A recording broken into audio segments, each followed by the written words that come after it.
voy a hablar, son muchas cosas las que tengo preparadas. La verdad es que igual no sabía muy bien qué contar en este cielo del mes y se me empezaron a juntar temas y igual he sido más ambicioso de lo que debiera. Cuando empecé a preparar esta charla quería hablar o tenía como 3 objetivos. El primero surge de la convocatoria que hicimos para hacer la observación del eclipse del 29 de marzo, creo que fue, ¿no? Convocamos para hacer una actividad de observación y sí que detecté que algunos asociados, algunos simpatizantes tenían algún tipo de dudas de cómo observar de forma segura el Sol, ¿no? El tipo de filtros que utilizar. Entonces vi que había una necesidad de formación o de hablar sobre este tema, pues para no solo por esa actividad, sino por lo que nos espera en el futuro, que también vamos a hablar de ello. Lo que nos espera en el futuro es que en el año 2026, 27 y 28 vamos a tener 2 eclipses totales solares y un eclipse anular, que es una situación extraordinaria, ¿no?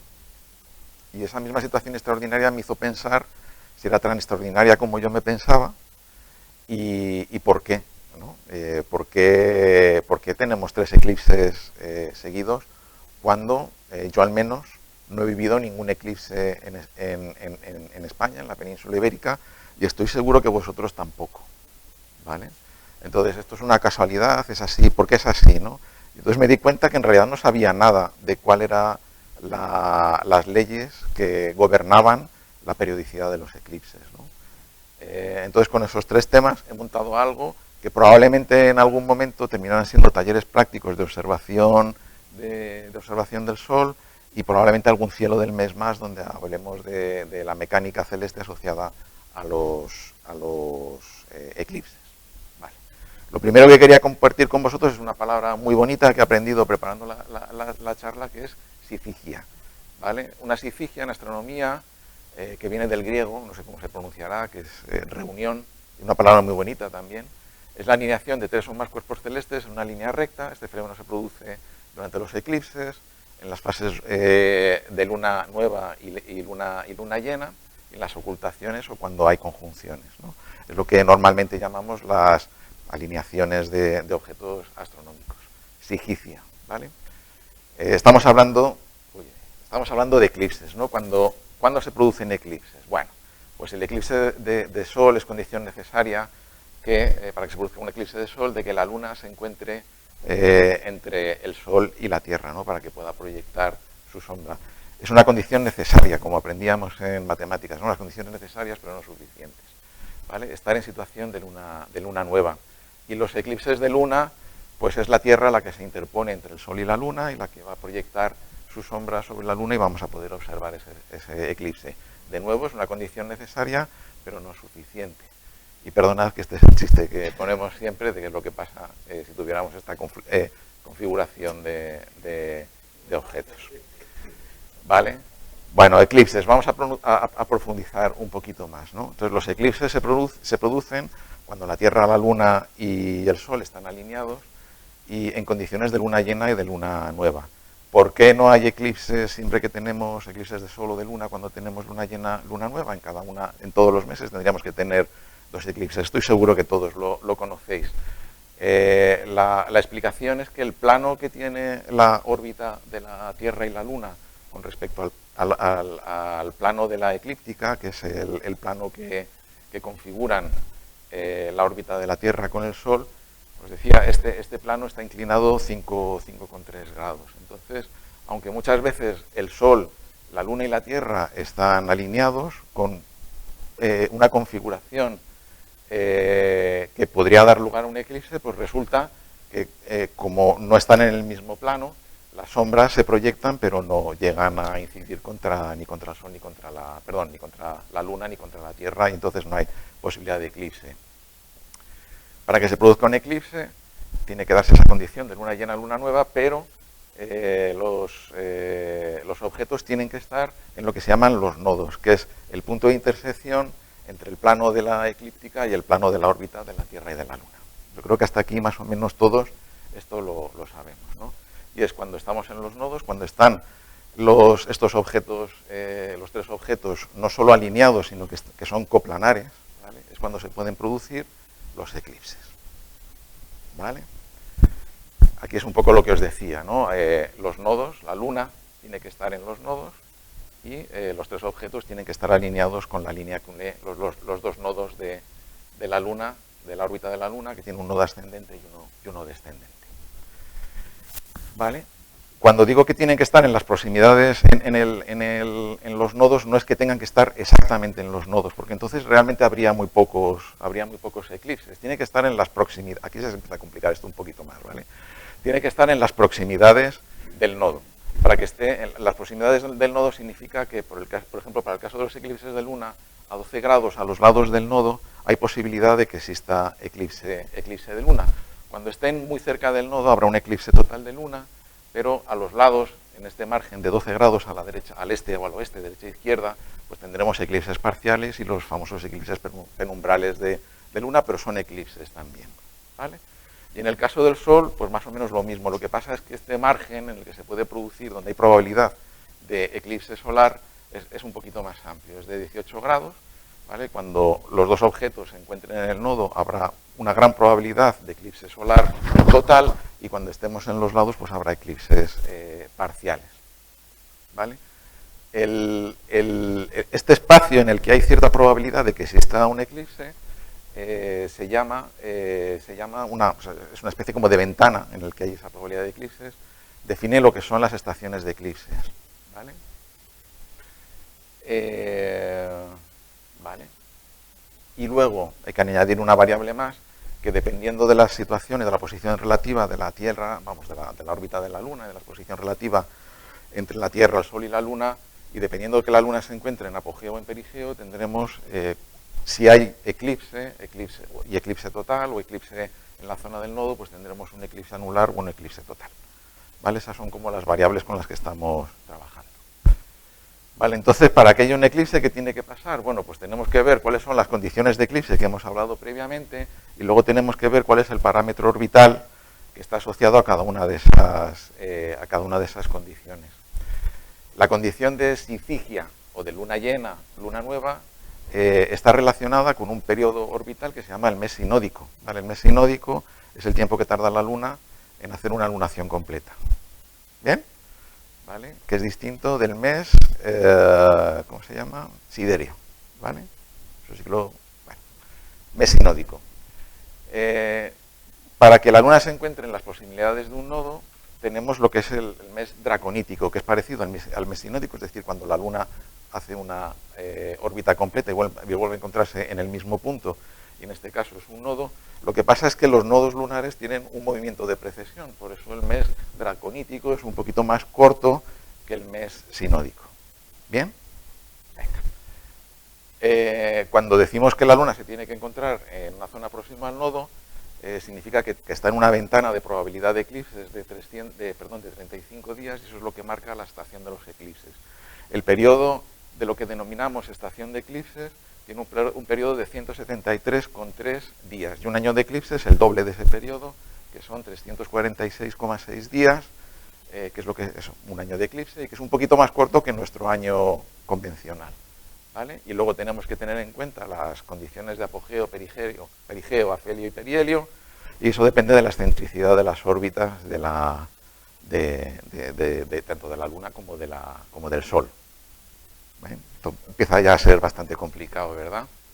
Bueno, mira, como veis, yo esto no lo conocía, estas son las estaciones de eclipses, que por su periodicidad de 100 y pico días podemos tener dos normalmente, como el año de eclipse es un poquito más corto que nuestro año, pues pueden entrar dos o incluso tres estaciones de eclipses.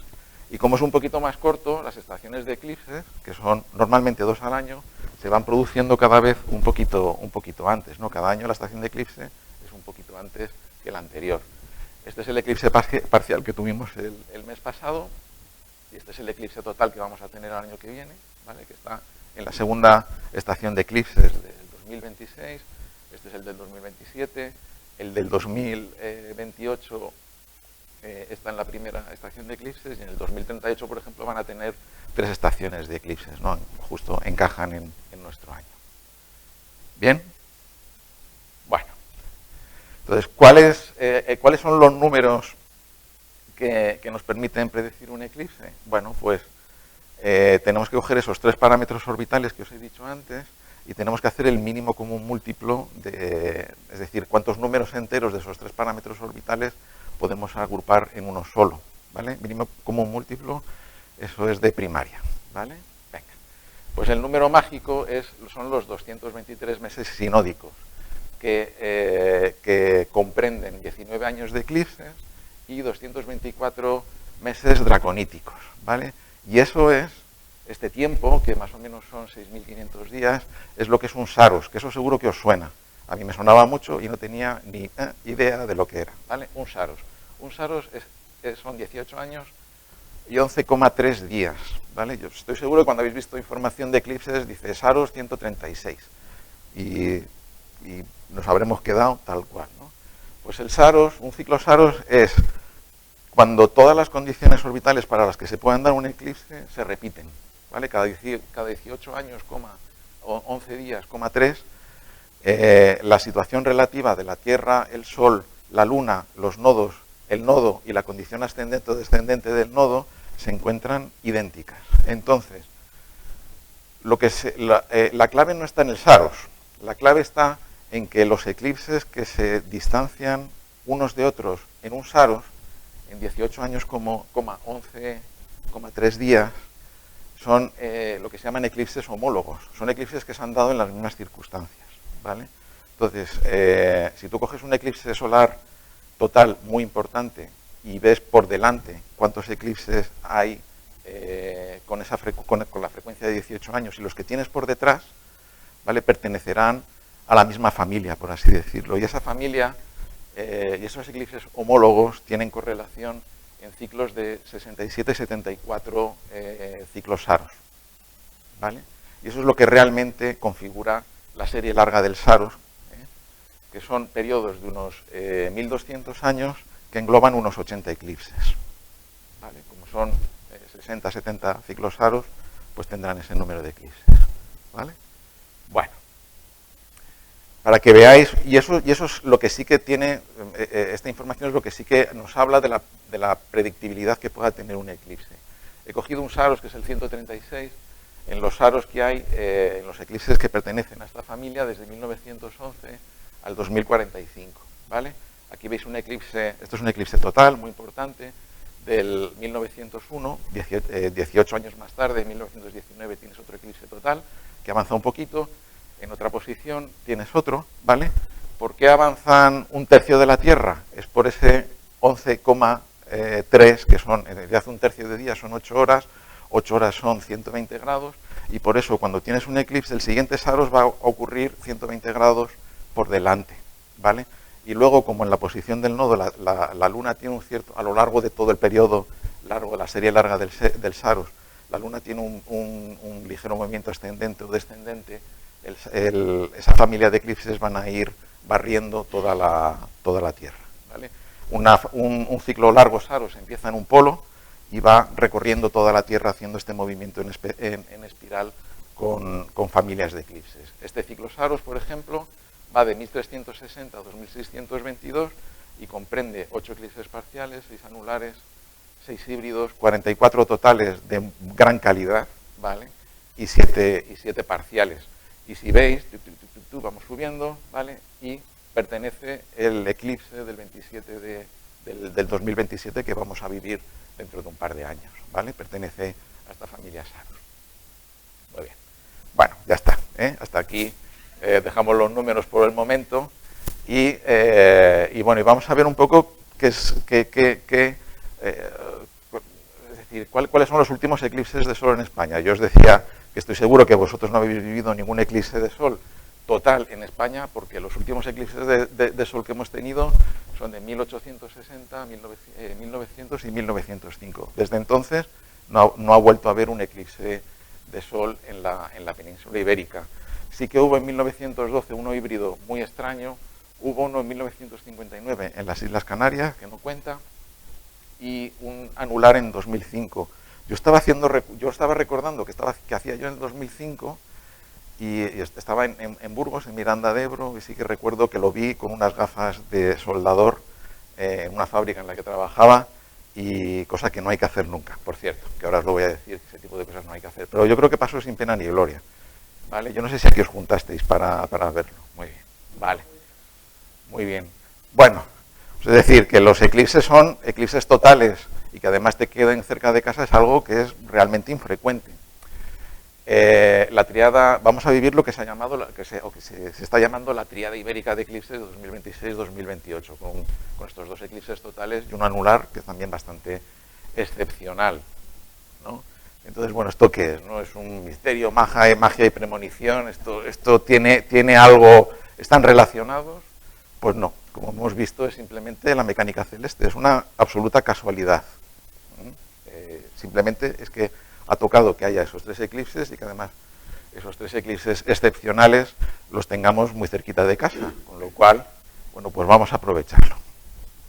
Sí que me gustaría hacer un pequeño receso sobre el gran eclipse solar de 1905, de esos tres que os he enseñado que pasó en el siglo pasado, ¿vale?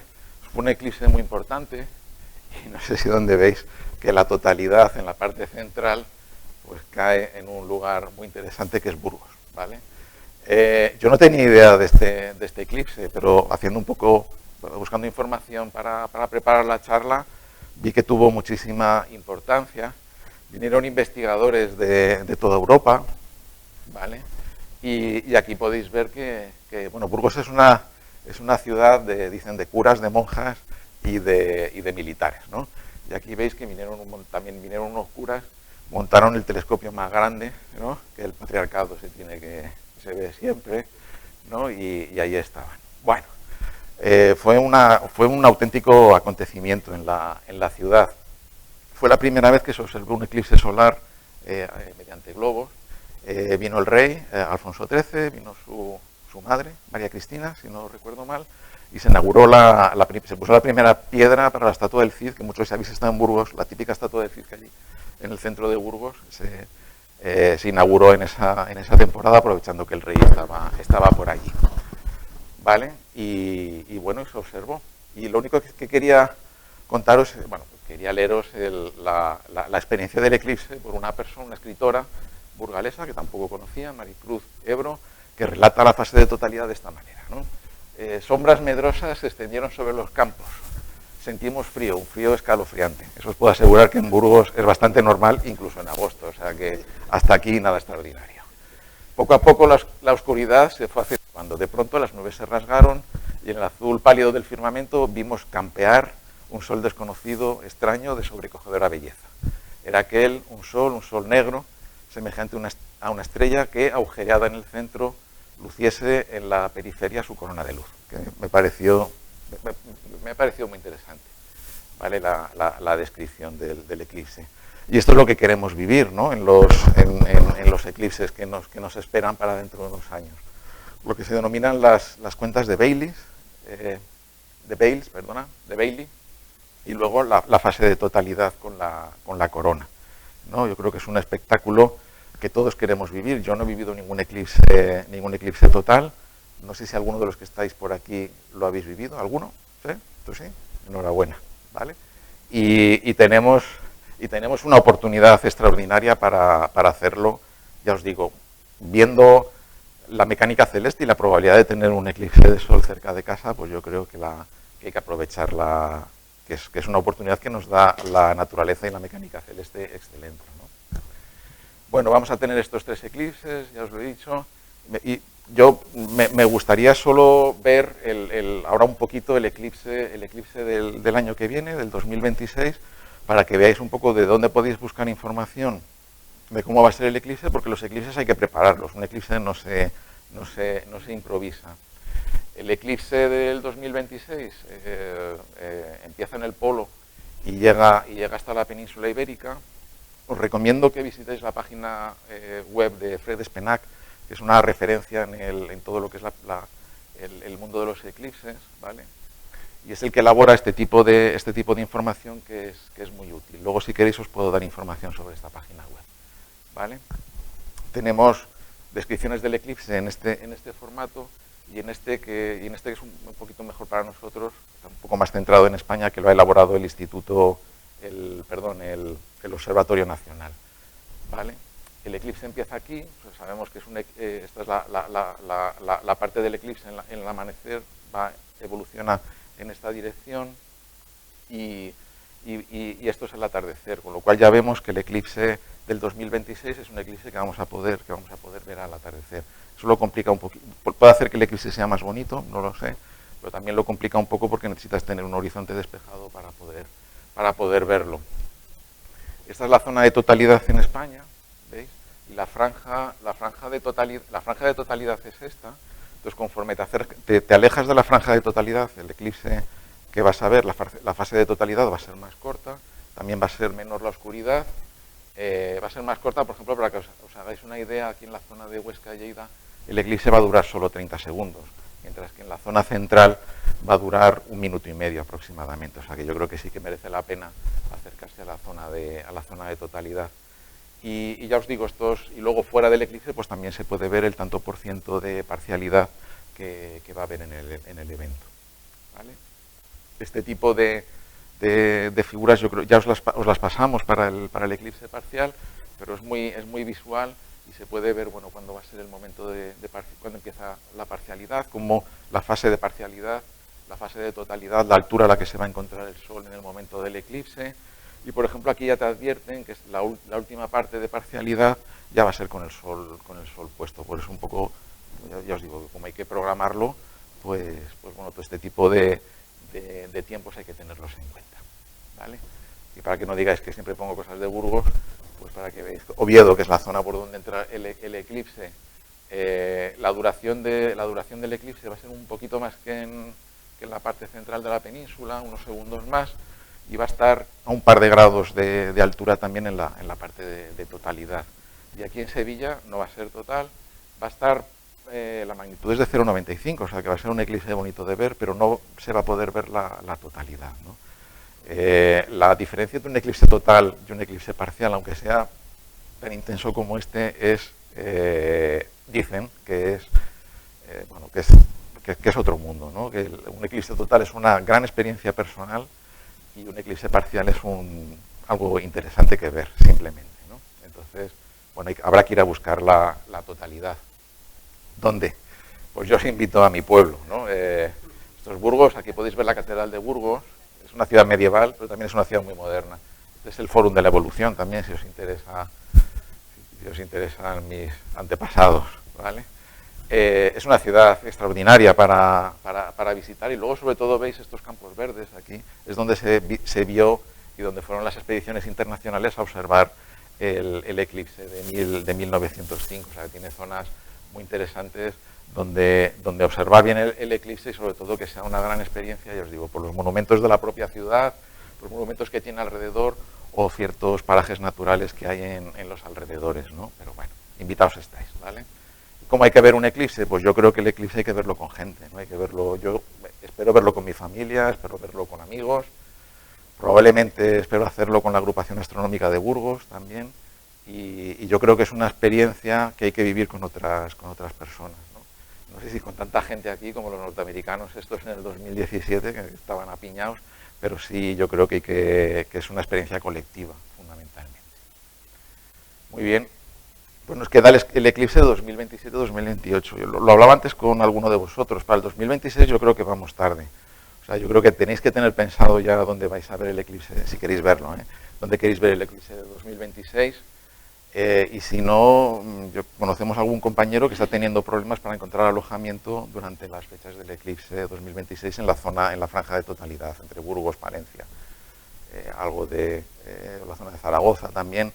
Ya igual algo puntual se puede encontrar, pero si quieres ir en grupo y tal va a ser difícil, y sobre todo en zonas que sean, bueno, pues que tengan cierto atractivo turístico, lo que sea, va a ser realmente complicado. Esto es la predicción del eclipse del 2027 en España. Nos toca más cerca de casa, yo creo que no lo podemos tener. Habría que ir hacia la zona del Estrecho, y para el 2027 sí que tenemos tiempo para organizar algo a nivel colectivo, así que ahí dejo un poco la indirecta para ver si preparamos algo. Y para el eclipse solar del 2028, este no es que lo tengamos en la puerta de casa, sino que lo vamos a tener, o cerca de casa, es que lo vamos a tener encima. Es un eclipse anular en el atardecer, en enero, que creo que puede ser interesante y sobre todo es diferente, ¿no? Y puede ser una gran experiencia también y probablemente también prepararemos algo para ese evento. Muy bien. Bueno, ¿cuáles son los motivos que tenemos para observar el Sol? Pues el primero, la temporada de eclipses que vamos a tener estos años, pero también me gustaría recordaros que estamos en temporada de máximo de actividad solar y que es cuando realmente merece la pena observar el Sol. Fuera de los máximos o en la zona de mínimos, el Sol podremos decir que está un poco aburrido, sobre todo de cara a la observación como astrónomos amateurs, pero en los máximos de actividad pues hay cosas muy interesantes que observar. Entonces, bueno, espero que estos dos motivos nos ayuden a tener interés por observar el Sol. Os invito a observar el Sol, pero como os decía al principio, os invito a observar el Sol de forma segura, ¿vale? Entonces esto lo he dividido en tres tramos, ¿no? Un poco también en función del desembolso económico que significa observar el Sol. Observar el Sol es peligroso si no lo haces en buenas condiciones, pero también luego todos los equipos de observación astronómica relacionados con la astrofotografía, sobre todo solar, son excepcionalmente caros, ¿vale? Entonces, os voy a enseñar lo primero una serie de técnicas de observación solar que son asequibles para todos y vamos a ir yendo en equipos que cada vez son más sofisticados, más específicos y por supuesto más caros, ¿no? Entonces empezamos con la astronomía solar patiesos. Esto, aunque tú digas que soy castellano, yo soy andaluz ya de adopción y lo de patiesos ya me lo sé muy bien, ¿vale? Bueno, esto seguro que os lo sabéis. De todos los objetos que os he puesto aquí, solo hay uno con el que se puede hacer observación segura del Sol, que seguro que sabéis cuál es, ¿no? ¿Cuál es? La espumadera, muy bien. Nada de lo que hay aquí, estos son gafas de protección para laboratorio láser, las gafas de soldador, los negativos de radiografías, cristales tintados, negativos de fotografías, todo este tipo, los CDs, los disquetes antiguos, con nada de eso se puede observar de forma segura el Sol, ¿vale? Así que lo único con lo que se puede observar de forma segura el Sol es con algo parecido a una espumadera, quizás con un colador, en el que se puede utilizar la técnica más sencilla para observar el Sol y los eclipses solares, que es mediante técnicas de proyección, ¿vale?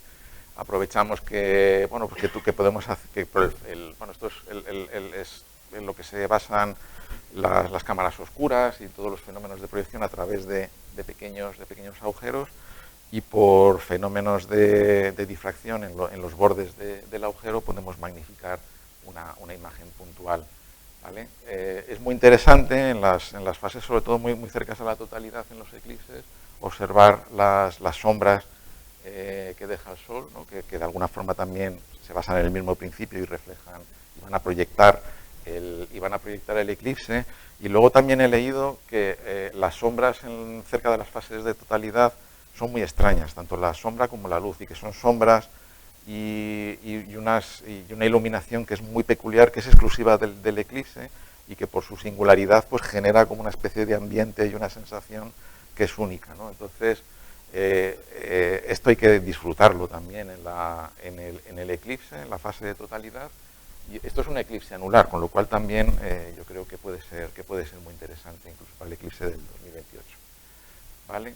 Las técnicas de proyección se pueden hacer también con el mismo telescopio que tenemos cada uno de nosotros, sin telescopio u otros equipos ópticos. Simplemente se trata de proyectar la imagen que recoge el telescopio sobre una pantalla. Se puede hacer con telescopios prismáticos, de forma digital, con un SeeStar, como hemos hecho nosotros en alguna ocasión, o con estos equipos un poco, que pueden ser más o menos sofisticados, ¿no? Que son proyectores solares. ¿Vale? Aquí, y yo creo que eso sí que un poco cara para la asociación o cuando vayamos a hacer actividades, observar el Sol es algo tremendamente incómodo. Entonces hay que preparar muy bien las pantallas y tiene que haber sitios de sombra. Es decir, de alguna forma hay que poner protectores alrededor del telescopio para que luego la sombra se proyecte de forma correcta y para que sea agradable ver la proyección y que haya contraste, ¿no? Pero bueno, eso algo que hay que preparar y que no hay que improvisar. Es la mejor forma de enseñar el sol en una actividad pública. No hay riesgos y si se hace bien con el telescopio adecuado es una técnica excelente. También yendo un poco a nivel pro, aquí os pongo la forma de proyección más increíble, que es mediante un celostato. Esto es el celostato que tiene la Fundación Astroita, y esta es Leonor Fernández, que es una conocida de muchos de vosotros. Y bueno, simplemente es un telescopio solar que lleva un sistema de espejos que llevan magnificación, y lo que hacen es hacer seguimiento del Sol, lo magnifican simultáneamente, y lo que hacen también es proyectar la imagen en una habitación que hay cerca de lo que es el celostato, que está oscurecida, y como veis ese Sol ahí proyectado puede tener aproximadamente 1 metro de diámetro. Yo tengo muchas ganas de visitarlo porque realmente ver eso tiene que ser espectacular. ¿Vale? Bueno, y luego están las gafas de eclipse, que eso se me ha olvidado coger algunas. Yo me imagino que las conocéis, las visteis en la actividad del otro día, y son la forma estándar de ver el eclipse. En un eclipse total hay que tener protección durante todas las fases del eclipse, salvo en la totalidad. Y en la fase de totalidad hay que observarlo con precaución, porque tienes que tener claro cuándo puedes y cuándo no puedes observar el Sol sin precaución, tanto visualmente, incluso con equipos, con telescopios o con binoculares. ¿Vale? Mientras hay que observar siempre con este tipo de gafas o con instrumentos con filtros adecuados, ¿vale? Pero las gafas es lo más frecuente. Las gafas tienen que cumplir una serie de condiciones, ¿vale? Hay una norma ISO asociada a los filtros con los que se fabrican estas gafas, y luego tienen que tener tienen que tener la marca de conformidad de la conformidad europea, ¿vale? Pueden ser gafas o puede ser este sistema que se llama solo, que simplemente es un cartón que te pones delante con el filtro montado. Es la única forma de ver de forma segura el Sol, y bueno, como en un eclipse total la fase de totalidad es solo de 1 minuto y pico, y luego el resto de la gente va a estar durante horas observando la fase de parcialidad inicial y posteriormente la final. Son muchas horas en las que puedes tener la tentación de mirar directamente al Sol. Entonces, que cada persona que asista a un eclipse total tenga sus gafas, pues es muy importante. Bueno, como os decía, hay una norma específica, que es la ISO 12312-2 del 2015, que habla de filtros para la observación directa del Sol. Entonces, cuando compremos esas gafas, el fabricante te tiene que decir que los filtros están fabricados y cumplen esa norma, y además tienen que tener el logo de la conformidad europea, tienen que tener la marca CE, que bien o lo refrenda la empresa o bien puede ser una empresa externa la que diga que el producto vendido tiene la conformidad europea. No confundamos la marca CE, que veis que tiene que tener tanto la C como la E bien separada, como la marca CE, que es idéntica, pero que son las dos letras muy juntas, que significa China Export. ¿Vale? Entonces, para que sea CE tiene que tener esto lo puedo pasar también, pero esto sirve para las gafas de sol y para 1000 productos que compramos que pensamos que tiene conformidad europea, y en realidad lo único que te están diciendo es que vienen exportadas de China. ¿Vale? La norma es muy importante, también os puedo dar la referencia, incluso se habla de que las gafas estas tienen una fecha de caducidad. Pues yo no sé si se degradarán tanto los polímeros, los plásticos y los recubrimientos de los materiales con los que están formados los filtros, pero bueno, como todo producto tiene que tener una fecha, una temporada de utilización óptima. Sí que es verdad que si las gafas y los filtros solares hechos de film, que es con lo que están formados, con lo que están fabricadas estas gafas, si se tratan bien, pueden durar muchísimo tiempo. Porque, como os decía, las gafas están hechas con filtros de film, que simplemente son filtros de PET, que o bien están oscurecidos y tienen materiales absorbentes, y además suelen tener una lámina metálica. ¿Vale? Estos materiales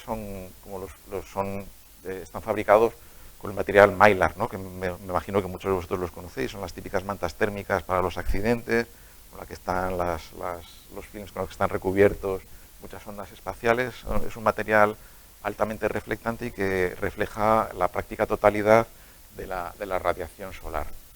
Hay de varios tipos, hay dos fabricantes que yo creo que son los más importantes. Uno es Baader, que es alemán, europeo, y Thousand Oaks, que es norteamericano. Los filtros, o sea, es el mismo principio, pero los materiales son ligeramente diferentes.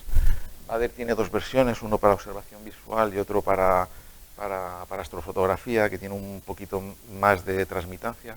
No es adecuado para hacer observación visual, hay que tener mucho cuidado en ese sentido. Y la diferencia es que normalmente los filtros de Baader te dejan una coloración neutra, gris, y los filtros de Thousand Oaks tienen menos transmisión en la zona del azul y por eso te dan una imagen un poquito naranja. Que sí que es verdad que, bueno, que es más similar a lo que uno espera que se puede encontrar con que es la imagen real, la imagen visual del Sol, ¿vale? En resolución y en calidad son muy parecidos. Hay gente que dice que los filtros de Baader son un poquito mejor. Yo tengo los dos y trabajo con los dos. Yo sí que veo en astrofoto un poquito más de resolución con los filtros de Baader, pero los filtros de Thousand Oaks dan un poquito dan ese color que también, bueno, pues le da un poquito de gracia a la fotografía. Estos dos tipos de filtros también los podemos encontrar montados sobre soportes de forma comercial que podemos montar en nuestros equipos, ¿vale? Y aquí los podéis ver montados sobre prismáticos, cámaras de fotos, telescopios, ¿vale? En soportes comprados de forma específica y a la medida de tu telescopio. Puedes comprar los filtros, el pliego individualmente, y luego, si eres habilidoso, pues te puedes hacer.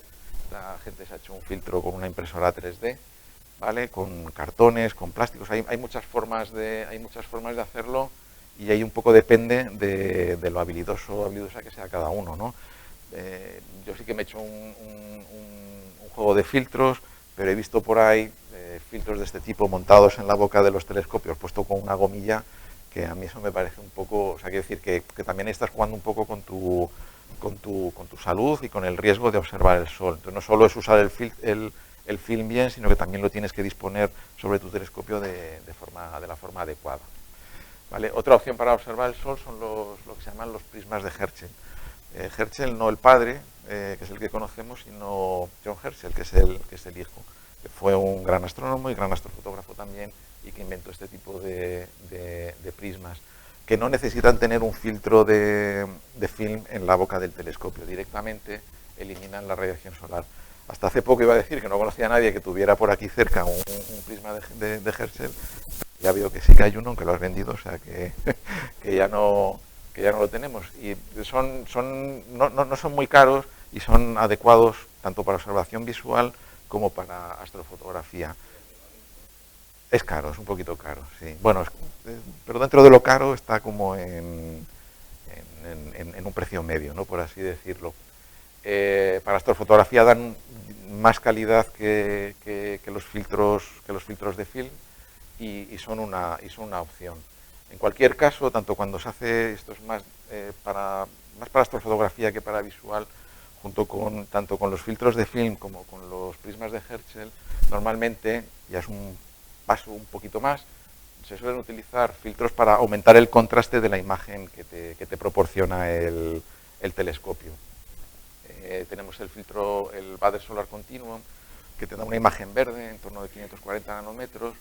El filtro Baader de calcio lavanda K, que es un filtro azul casi en la zona del ultravioleta, ¿vale? Y luego normalmente también se suelen utilizar filtros polarizadores, filtros neutros, porque realmente hay mucha luz y entonces muchas veces lo que te interesa es atenuar un poco la cantidad de luz que le llega tanto a los filtros como a tu retina cuando estás observando, o cuando a tus ojos o a la cámara, ¿vale? Y os quería enseñar algo de pues algunas imágenes tomadas con estos sistemas. Estos son fotos hechas con sistemas de prisma de Herschel con el filtro continuo, que ya os digo que es algo relativamente básico. Son las fotos del Sol en luz blanca que estamos acostumbrados a ver, y ya os digo, algo un poquito más avanzado son los sistemas en calcio K, en los que se puede ver, aquí ya no estamos viendo en la fotosfera, como que es lo que estamos viendo exactamente con los filtros de film, y estamos yendo un poco casi a la cromosfera y por eso dejamos de ver las manchas solares y vemos otro tipo de granulación, así como fáculas, ¿no? Ahora vamos a ver algo más, ¿vale? Y los típicos imágenes de manchas solares hechas con sistemas de film o con prismas de Herschel, pues son este tipo de imágenes, ¿no? Estos son imágenes de alta magnificación. Os diré que aunque la técnica es accesible, las fotos que os he puesto son de una astrofotógrafa que se llama Alexandra Hart, británica, que hace fotos de altísima calidad. Sí que es verdad que utiliza este tipo de herramientas, pero también os digo que utiliza un telescopio apocromático de 140 milímetros, que está bastante bien. Entonces, claro, son las leyes de la física también. Si quieres resolución, la apertura de tu alta resolución, la apertura de tu telescopio tiene que ser grande, y con altas aperturas pues se puede conseguir imágenes tan extraordinarias como esta en luz blanca. Insisto, estamos viendo la fotosfera, estamos viendo la superficie fría del Sol, por así decirlo también, en alta resolución. Son imágenes extraordinarias, ¿vale? Y esto es esta misma astrofotógrafa, pero trabajando en la línea de calcio K. Ya veis que estamos viendo un poquito más arriba, estamos viendo... En realidad en el Sol, decir que estás viendo más arriba, estás viendo capas más calientes de la superficie solar. Las manchas solares pierden la resolución, pero empiezas a ver pues la distribución de fáculas, que es muy interesante para entender el funcionamiento del campo magnético del Sol, así como protuberancias solares, que eso es algo que yo pensé que solo se podía ver con hidrógeno alfa, pero con este tipo de filtros también se puede ver. Y en alta resolución, pues este tipo de imágenes, ¿no? En estas técnicas, si queréis en un futuro, igual cuando se acerque, bueno, o cuando veamos la oportunidad, pues se pueden hacer talleres, algún taller práctico. ¿Vale? Bueno, otro paso más. Pero ya si te toca la lotería, podemos pasar a hacer astronomía solar en H-alfa. ¿Vale? La emisión H-alfa es la emisión típica del hidrógeno, que es una banda estrecha que está a 656,3 nanómetros, que es una banda también en la que muchísimos astrofotógrafos hacen astronomía convencional. Es una banda de emisión propia del hidrógeno y es propia de las nebulosas de emisión. Pero también se puede utilizar para estudiar el Sol, ¿vale? Y aquí veis telescopios que cuentan con ese tipo de filtros. Son filtros específicos para solar, no sirven los mismos filtros que se utilizan para hacer astrofotografía de cielo profundo en H-alfa.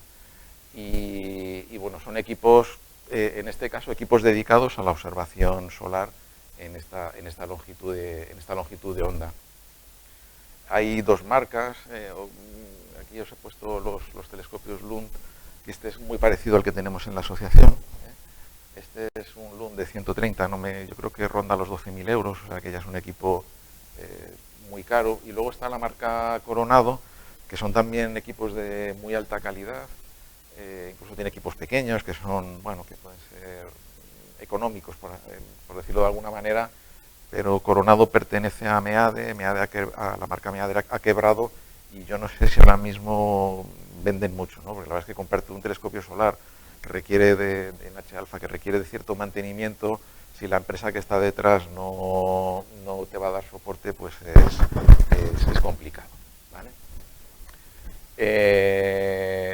Se pueden hacer telescopios en H-alfa con tu propio telescopio y poniéndole los componentes adecuados.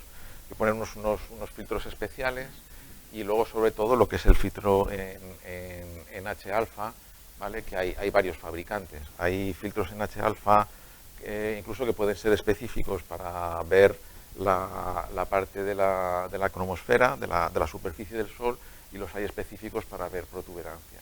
Y algunos pues con una resolución altísima. Cuanto mayor es la resolución, cuanto menor es el ancho de banda del filtro, pues el precio aumenta de forma proporcional, y la complejidad también para utilizar el equipo. Y luego estos son unos equipos de Bader-Trivand, que en realidad son equipos Smith-Cassegrain, que la propia lámina correctora del Smith-Cassegrain lleva un filtro de 3 bandas para hidrógeno alfa, para oxígeno 3 y en la zona del azul ultravioleta para poder ver en la banda del calcio, y esto ya ni he mirado el precio, ¿vale? Porque bueno, se sale totalmente son realmente muy caros, son específicos, pero se puede hacer espacio profundo también con este tipo de telescopios, ¿vale? Y algún resultado de qué es lo que se puede ver, de qué tipo de imágenes podemos ver cuando miramos en H-alfa. En H-alfa hemos dado un pasito más, estamos viendo la superficie del Sol más caliente, ya no vemos la fotosfera, estamos viendo lo que se denomina la cromosfera, que está en torno a los cientos de miles de grados, ¿vale? Y es la zona donde se ven las protuberancias solares, y es donde el Sol realmente se muestra en todo su esplendor, sobre todo ahora en épocas de máxima actividad, ¿vale? Podéis ver que hay protuberancias y una infinidad de fenómenos en la superficie del Sol, y luego además en todo lo que es la parte del limbo solar está lleno de actividad. Además, estos son fenómenos dinámicos y que los puedes ver y observar y fotografiar prácticamente en tiempo real. Es una opción también para hacer fotografía en el momento del eclipse, y esto es un sol eclipsado por un avión, ¿no? Que es también muy, muy curioso. Cuando vas a alta resolución, pues bueno, se pueden ver realmente, es un espectáculo ver la superficie del Sol con este tipo de filtros. Ahí os pongo algún ejemplo de esta astrofotógrafa que os he nombrado antes. Y aquí veis una comparación de lo que se puede ver con las distintas técnicas de observación solar en luz blanca, ¿vale? Que es la técnica más sencilla, y luego en las bandas de calcio y de hidrógeno alfa. Normalmente lo que es interesante es poder observar el Sol en distintas longitudes de onda, porque cada longitud de onda te da información de fenómenos diferentes. Y por ejemplo aquí veis las manchas solares, alguna fácula en luz blanca.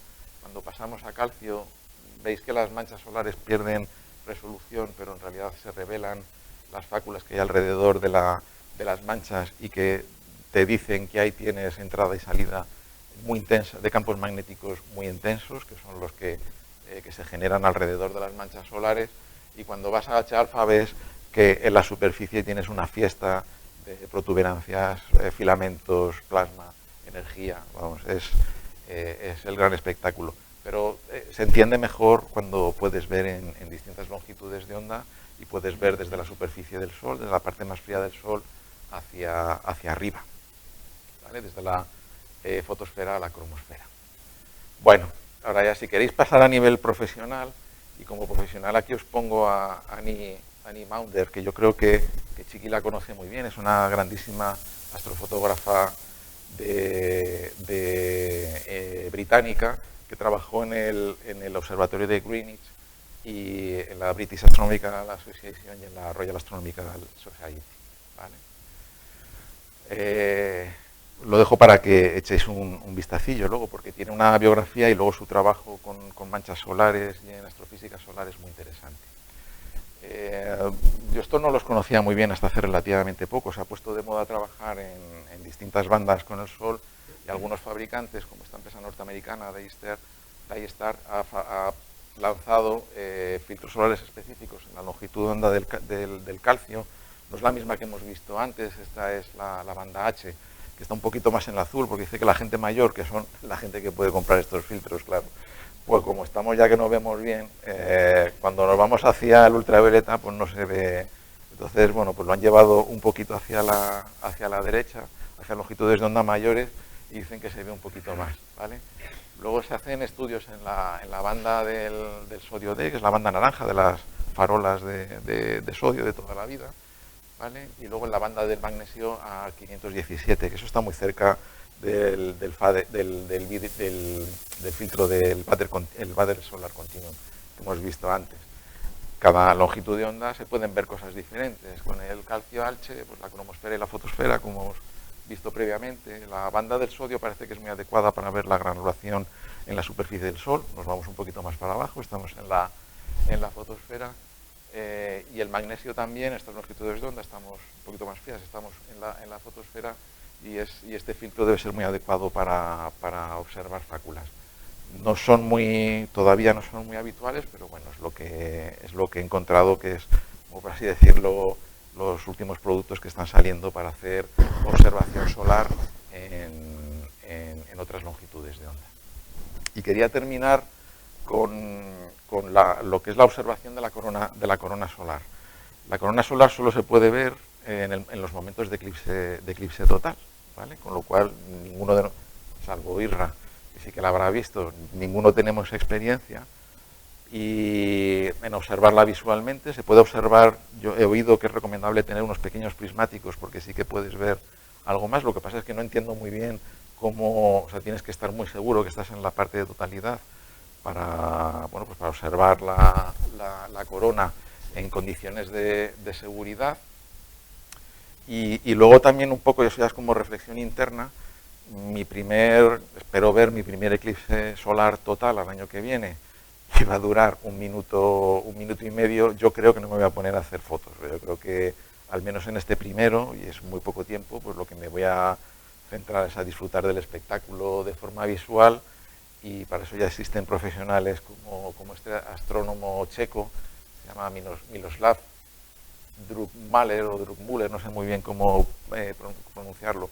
Les pongo información sobre su página web, que realmente son expertos. Esta persona en realidad no es astrónomo, es matemático, ¿vale? Entonces lo que hace es un gran experto en astrofotografía solar en momentos de eclipses, ¿vale? Pero luego lo que hace son programas específicos para procesado de la corona solar, ¿vale? Y aquí podéis ver alguno de sus resultados. Entonces, o sea, no solo es que tiene equipos específicos para... la gracia no está en los equipos que tiene para fotografiar, sino en el tipo de procesado que le hace a la corona solar, que es, como os decía antes, son todos fenómenos dinámicos. Es decir, mientras estás observando la corona solar, si esperas el tiempo necesario, verás que algunos de estas líneas de campo o algunos de estos detalles que puedes ver en la superficie se van a estar moviendo. Entonces, si tú haces una foto de larga exposición durante el tiempo que dura la totalidad, pues lo que vas a tener es una imagen desenfocada por el propio dinamismo del proceso. Entonces, trabajan con técnicas de larga y corta exposición, hacen un montón de exposiciones con distintos tiempos, integran las fotos y luego hacen un tratamiento matemático para ajustar el movimiento de la corona y tener un poquito más tener resolución como la que podéis ver en esta foto.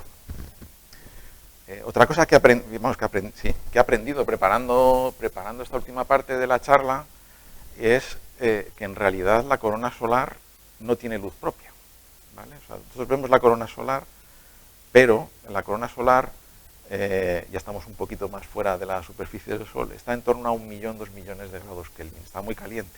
Es un plasma, ¿vale? Entonces cuando en plasma hablamos de 1 millón, 2 millones de grados, no es calor como el que tenemos aquí en Sevilla, ¿no? Es calor de plasma que en realidad está más relacionado con la movilidad de los electrones que forman el plasma que con los conceptos de calor que tenemos en condiciones de presión y temperatura aquí en la Tierra, ¿no?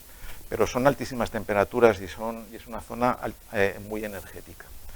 Entonces, en la corona solar, aunque hay los elementos, hay hidrógeno, hay helio y hay todos los elementos químicos que forman el Sol, hay tanta energía y es tan alta la temperatura que se han eliminado todos los electrones que tienen esos elementos químicos, lo que significa que no puede haber luz, porque la luz que vemos de todos los fenómenos astronómicos son transiciones electrónicas.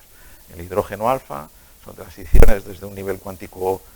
El hidrógeno pasa del nivel cuántico 1 al 3 por la energía del plasma y se relaja del nivel 3 al 2, y en esa relajación de 2 niveles cuánticos electrónicos emite luz a 600 y pico nanómetros. En la corona solar lo que tenemos son núcleos, ¿vale? Y entonces lo único que hay tenemos núcleos, que los núcleos no emiten luz, y tenemos un montón de electrones, ¿vale? Y los electrones en un campo magnético es como niños en un tobogán del Chiquipar, ¿no? O sea, un electrón, hay un campo de fuerza de un campo magnético, y allí que se meten y empiezan a hacer un movimiento en espiral siguiendo las líneas de fuerza del campo magnético, ¿vale? Y tienes una densidad altísima de electrones siguiendo esas líneas de fuerza. Entonces, la luz que vemos en la corona solar es luz dispersada, luz de la fotosfera y de la cromosfera dispersada por electrones, ¿vale? ¿Dónde hay electrones? Donde están las líneas de campo del campo magnético del Sol. Donde no hay electrones no hay dispersión, ¿vale? Y luego también tenemos emisión de estados electrónicos del hierro y del níquel. Yo veía este tipo de imágenes de hierro, emisión de hierro, esto es emisión de hierro 14 y hierro 11, y decía, ¿por qué el hierro? ¿Por qué el hierro? Bueno, hay hierro porque el hierro tiene el suficiente número de electrones como para tener algún electrón todavía en las condiciones en las que se está en la corona. Y este astrofotógrafo lo que hace es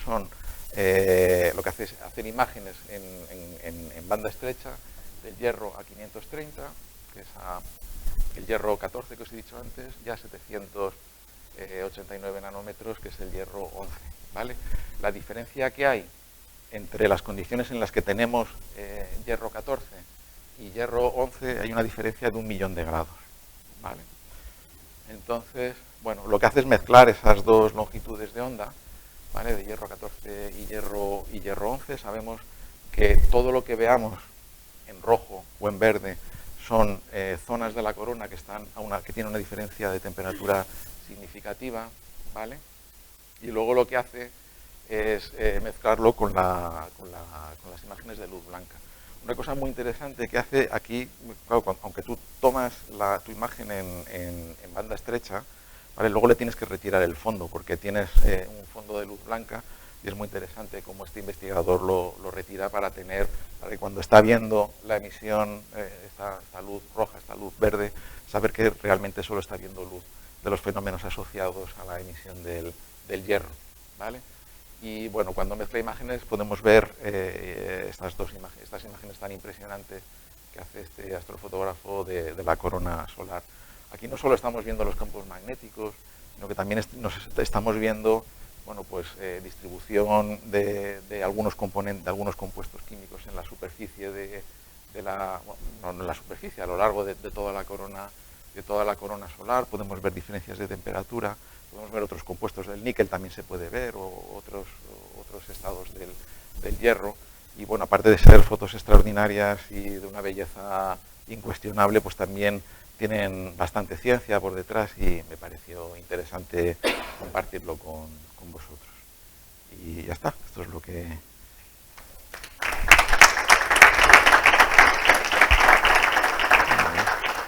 ¿Alguna pregunta tenéis? O...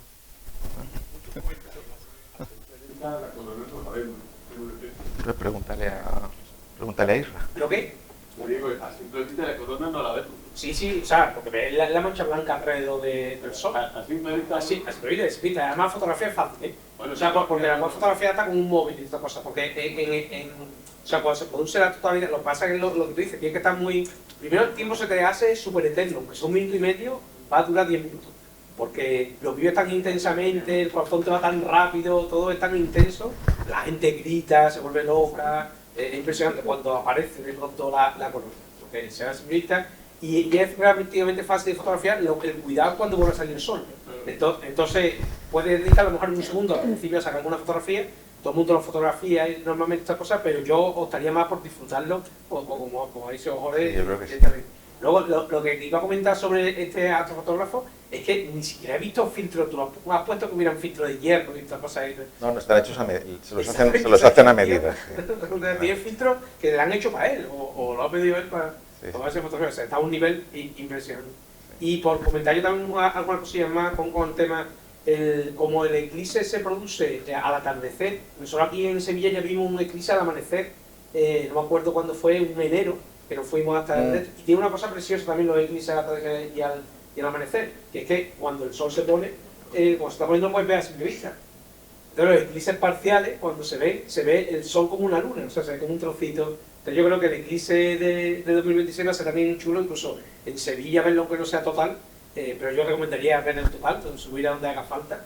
Y por eso, porque al ponerse el sol sí que vamos a poder verlo a simple vista y no vamos a verse por eso un sol redondo, sino un sol como si fuese una luna, con una parte que le falta, y lo vamos a poder ver a simple vista.